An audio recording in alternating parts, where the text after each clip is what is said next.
few questions in here. The first question is, what is Venerable's opinion regarding chanting mantras while doing exercise such as walking on the treadmill or cycling a stationary bicycle? So, if you want to chant mantras or the name or recite a name of Bodhisattvas or a Buddha, that would be okay. You can do that anywhere you go. You can do that when you are sitting, when you are standing, or when you are sleeping. Maybe you should chant it silently, whispering. Don't chant it out because it's supposed not to be respectful if you are sleeping. If you are relaxing in such a way that you are being casual, you don't chant.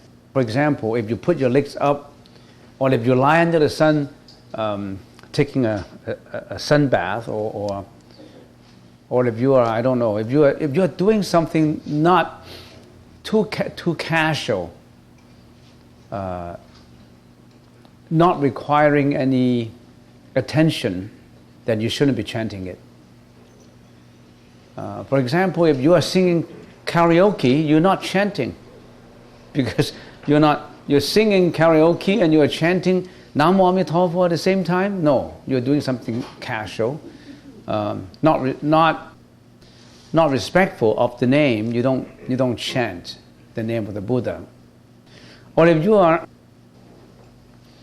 dancing a waltz, you're not chanting the name of a Buddha.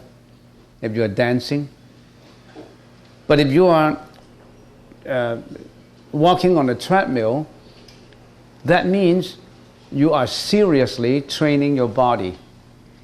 You want to keep healthy, and you are doing it respectfully. You can do it. Cycling a stationary bicycle, then you can do it. You can chant mantra at the same time.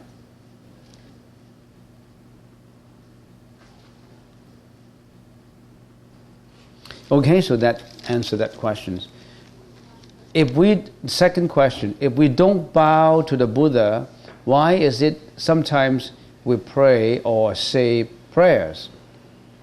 If we don't bow to the Buddha, who told you not bowing to the Buddha?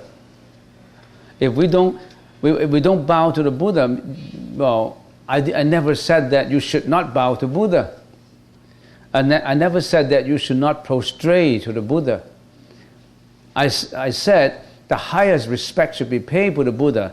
But if you say, if we don't bow to the Buddha, I don't know why. Why are you trying to avoid bowing to the Buddha? Why does sometimes we pray or say prayers? I don't quite follow the logic of your question. If what you are saying is, when we are not bowing to Buddha,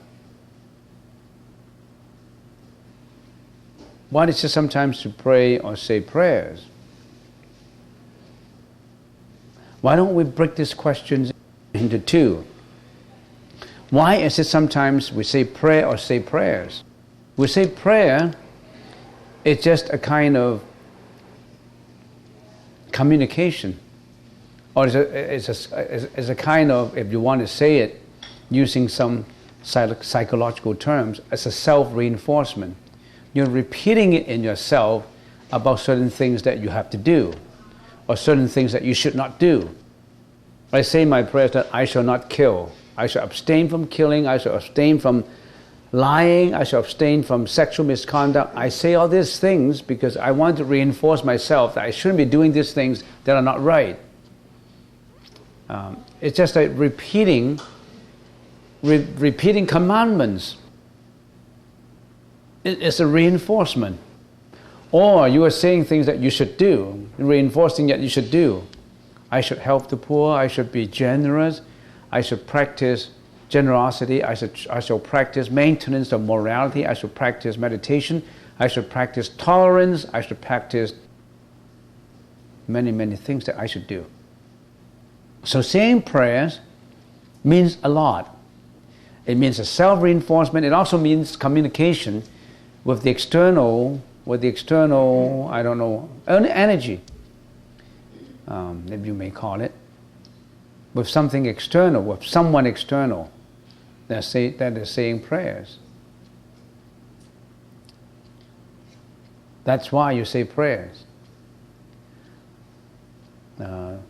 If we don't bow to the Buddha, no, we never told you not to bow to the Buddha. You should pay the highest respect. Are people selfish if they see enlightenment? How can they be selfish if they see enlightenment? What is enlightenment? Making it a very simple example. Enlightenment is to be compassionate. Enlightenment is to render unconditional love to a lot of people. You mean rendering unconditional love is selfish? No, I wouldn't say so. How can seeking enlightenment be selfish? You're seeking understanding. You're seeking compassion. You're seeking sympathy to someone. As I said, Buddhism, it opens the way for enlightenment. Its promise for salvation has given hope to countless people. Its promotion of self-tolerance and self-restraints and cooperations have helped us to live together. So why would you see seeking enlightenment as something selfish? When you are seeking enlightenment, are you hurting people? Are you hurting anyone when you're seeking enlightenment? You're not. You're not hurting anybody. How can you be selfish? I don't see the logical flow of this question. I think you need more meditation. Really, I'm not saying who, but you need more meditation so that the wisdom level will increase, that you can see things right. And I can guarantee you, if you always meditate, you would be extremely intelligent. You will have a lot of wisdom in you. But you need to practice more.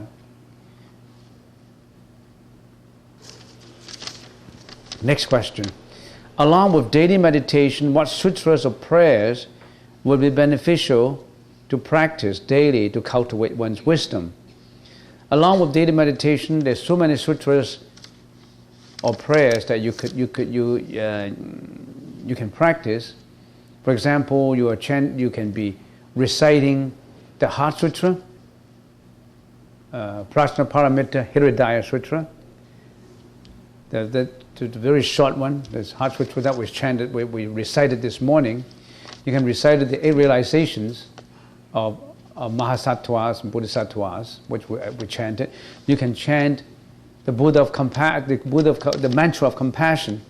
What we chanted just now in the meditation hall, you can all follow. Along with daily meditation, there's a lot of things you can do. So many things that you can do.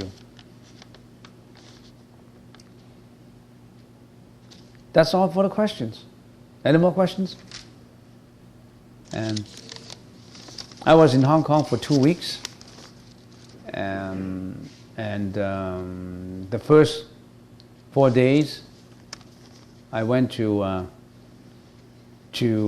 participate in what I call it a light opening ceremony for a Buddha shrine. That is rituals and festivities. Rituals and festivities. Why are rituals and festivities important? As I said, they provide relief for an existence that is grey and humdrum. They provide color to our existence, which is full of agonies, and they provide expressions for what is inside of us. That's why we need rituals and festivities. But rituals and festivities themselves are meaningless. Don't attach to them. But the way they expressed it, they could express they expressed enthusiasm. That is important. So I went to The first 4 days I spent in a city, a small little city in Guangdong province, which is called in the Putonghua, in the Mandarin language, is Xinxing, or the new prosperity, Xinxing province. Xinxing province, not province, city. Xinxing, the city of Xinxing. What is the city of Xinxing? That was the place where the Sixth Patriarch was born. The Sixth Patriarch was born. 六祖慧能大师的故乡。我到新兴去开光。It's a place where the Sixth Patriarch, the Zen master, one of the greatest Zen master was born, and there was a participation of more than 5,000 people. In China, everywhere there's people. Everywhere you can see people everywhere. Maybe more than 5,000. And we started 4:30 in the morning and ended quite late. And I was responsible for the opening ceremony, for the light opening ceremony for the Buddhas and the Bodhisattvas, and for the Buddhas basically. And then I was asked to give a talk in the main gracious hall for about 45 minutes. And then later I was asked to give a talk in the city of Sundak to a factory workers of 160 people. In a factory there was someone entrepreneur who was listening to my lecture, and he wanted me to give enlightenment to his factory workers. So we drove all the way for 1.5 hours to another city, a city of industries. There's a lot of industries in there. So I was giving a lecture to 160 people, factory workers, and I find that it was more burdensome, much more demanding talking to a factory workers of 160 people than 1,200 people in a university, because you get different response. When I was at Hong Kong Polytechnical University giving a lecture to 120 people, all crowded, all full house, and you can immediately realize that there's communication, two-way communication. Whatever the message that you want to get through, it seems that they click on the radio ready to receive the message. But in a factory of workers of 160 people, I don't have that feeling. It seems that when I talk about causality, cause and effect, and I can see forceful smiles on their face. Smiles like sneering at, well, is it true? I said, well, when you do bad deeds, you got bad results. And he said, is that true? I said, I mean, it's like talking to someone who's not receptive. And people told me that many of these factory workers were right guards in the Cultural Revolution, and they don't have any idea about religion. So I spent 2 weeks in Hong Kong and visit a few places, and I learned a lot. And I also met some of the audience who regularly listen to my radio program every night, 7:30, at Metro Broadcast Station. They have a Metro Broadcast stations where I have a program for 5 minutes every night, promoting the Buddhist teaching. And there are quite a few people who like the program, and they wanted we want to have a meeting with me, and I was surprised at their enthusiasm, and some of them even brought me bouquets of flowers, and one lady expressed that she absorbed every word I said, and she told me that it's magical. It seems that she and I have met before in previous life, that that every word seems to be so absorptive in her. I don't know why. And then there's so many examples like that. And I thought, maybe in my previous life I was also lecturing in Hong Kong. It's almost impossible. That how can every word be so so absorbent to her mind? Just in terms of sharing Dharma with people, Yeah. Your example of teaching at the factory, so you have Yeah. a mixed crowd. Yeah. Some will understand, some will not. Yeah. It reminded me that we need to be mindful as devoted practitioners about sharing Dharma. Yeah. If we feel highly motivated and approach someone and start in to share Dharma with them, we may offend them. Mm-hmm. Karmically speaking, we may put them off for many lifetimes. Mm-hmm. It may also affect our own karma. Yeah. So as such, we need to always instigate a mind of inquisition. They want to ask a question. We need to inspire them to ask a question. When the question arises, the mind is open. Until the question arises, the mind is potentially closed. Mm-hmm. Yeah. So we try to instigate a question. How was your day? Any questions you have about anything that you see here? Yeah. We Yeah. introduce this opportunity, then we can share Dharma. Yeah, that's a good comment, because if their mind is not open and you want to force it open, you may have a negative feedback, and you may want to instigate them with questions, but unfortunately, no matter how I instigate them, no question comes up. No question from the crowd. Yeah? Venerable, I would like, because today you were teaching us about one of the parts of the meditation. Yeah. We are already following. Yeah. But we didn't go to the other part. The Vipassana. Yeah, the Vipassana, actually we have gone through it, but we haven't, that part of the meditation, we always have been thinking. Like what we are doing now, we are doing a discussion or answering questions that instigate you to think.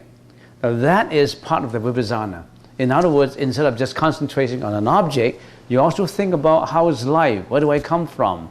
Life has three parts, past, present, and future.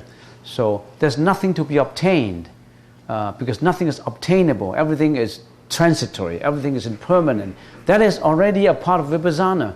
So when you're meditating, other than meditating on the object, you know that my body is impermanent. And although this body is impermanent, it stands because of a lot of causes put together. And there's a past, present, and a future. All these is a part of Vipassana. In other words, Vipassana is to involve the, I would say, the provocation of your wisdom. In other words, your wisdom arises as to when you analyze yourself, when you analyze the whole world. Now, that is also part of Vipassana. But specific Vipassana will include many methods. For example, contemplation of the body as impure, contemplation of our perception as either pleasurable or unpleasurable or neutral. So every word you said, everything I encounter is either pleasurable or unpleasurable or neutral. So, but because of this, it's temporary, it's transitory. Why do I have to attach to it? It's all empty, it's void. I won't attach to it. So I won't attach to anything. I won't attach to greediness. I won't attach to disappointment. I won't attach to fear. So I attach to nothing. My mind is empty. Now that is already a Vipassana. Not even love? Not even love. Love is blind, Love. Remember that angel who was shooting that bow? Boom, that arrow shot into that guy, and you're dead, almost dead. You're dead with love. You're burned with love. So love is blind. Especially if love is one-sided. If you see one eye with love and the eye is blind, you may not see clearly. So love sometimes is partially sexuous. A love that mixed with they call it physical need for that desire. Actually, that physical need has been cultivated inside that you don't need it. It's just because of your karma that you're yearning for that kind of thing. Because in the Rupa Dhatu and the Arupa Dhatu, happiness is not defined by joy of the physical joy. They call it love. So, not even love. Love is dangerous. Love has many facets. Love can be turned into perfection, and love can be turned into crime. Love is like a boat.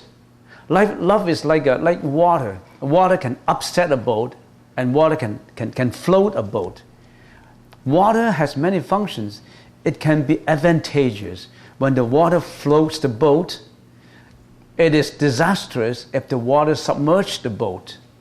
It can do both things. If you know how to handle love, love becomes perfection. Love becomes something holy. Love becomes something saintly. If you do not know how to handle love, love becomes crime. Love becomes raping. Love becomes, you can check the newspapers, you know what love is all about if it is not handled properly. So how can we say we're attached to love? However, compassion is important. Compassion is love that is unconditional, love that is saintly, love that geared towards enlightenment. A love that renders to all sentient beings without discrimination. So, yeah. Attachment to compassion. Yeah. Attachment to compassion.